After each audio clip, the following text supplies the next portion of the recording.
Hi guys, I just wanted to come on quickly and try and show you some ways that I've been using interactive Google Slides with my students in our individual work sessions. And these are for working on all their IEP goals, which relate to careers and life skills. So I will typically have a rules page set up.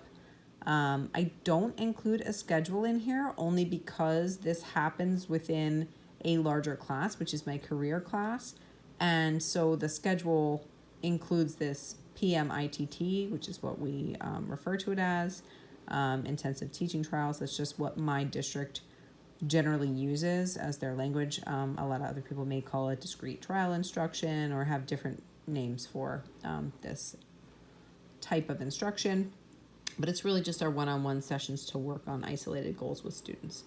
Anyway, so I don't have the schedule on here because this, again, is part of a bigger schedule. When they go back to the group, they're going to see that that's checked off and they're going to move on from there.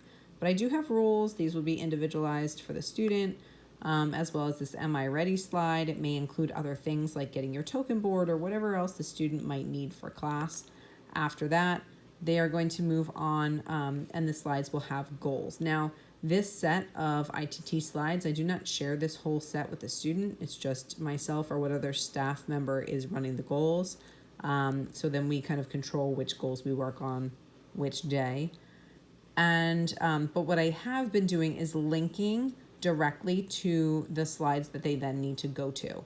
So for this student, for working on following an activity schedule, I have two different kinds of schedules that I'm teaching. The first one is a file folder activity schedule.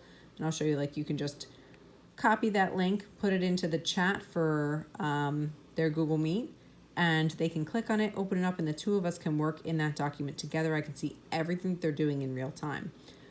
So I'll just show you, like, I just open it up this way. And the student is just going to follow their schedule in order, just as they would if they were in the classroom. So they will match to the correct bin on the shelf or the virtual shelf. Once they click on that, it's going to take them to the slide that they need to do. These are all matching tasks, and so once the student matches all the pictures and that side is empty, they're going to click on finished. It's going to take them right back to their schedule. They're going to continue to do this until they've done all of their activities, at which point they'll then just click finished and it'll show them that they're done with their schedule. The second way that I've been working on schedules is following a checklist.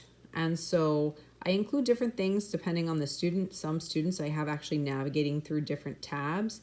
And so they might do something like this where they have to open up the chat and type some information. Some students I may have them do a couple of simple like exercises, like do 5 jumping jacks. Some students I have all of their activities embedded in the same slide set so that they don't have to move to different windows or tabs. But for a lot of my students, I do have them then getting another link where they will perform a task. So let's see what will open up. Okay, so this is a filing skill.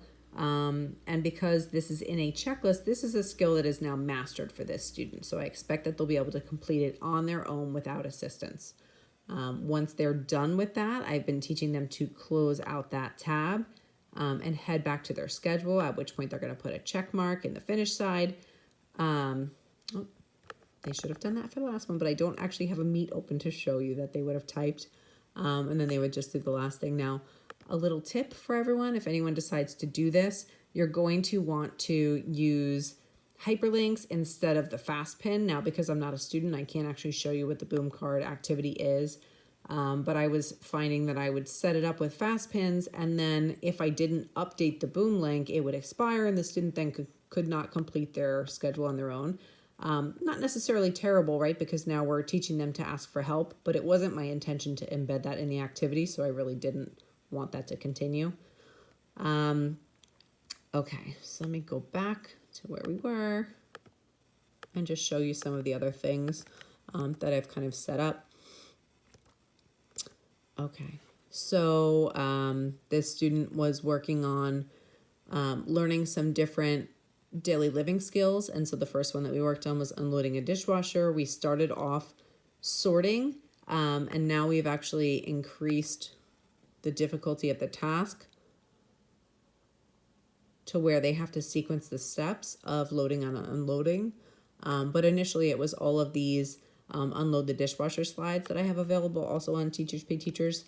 But these slides, for this particular student, for one particular student, I had set this up to include the text so that they're really just learning the sequence by matching.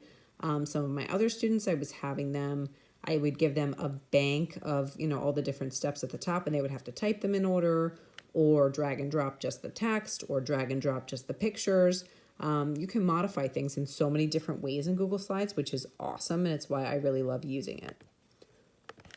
Okay, so sort of just the same thing continues, right? There's all these different ways that you can work on interactive slides. I've done a couple of different things where I'm trying to teach students to follow directions, really just depending on what the goal is for the student. You can have them do anything, right? And then this is what I'll include at the end just to show them that they're all done and which link to go back to when they are ready.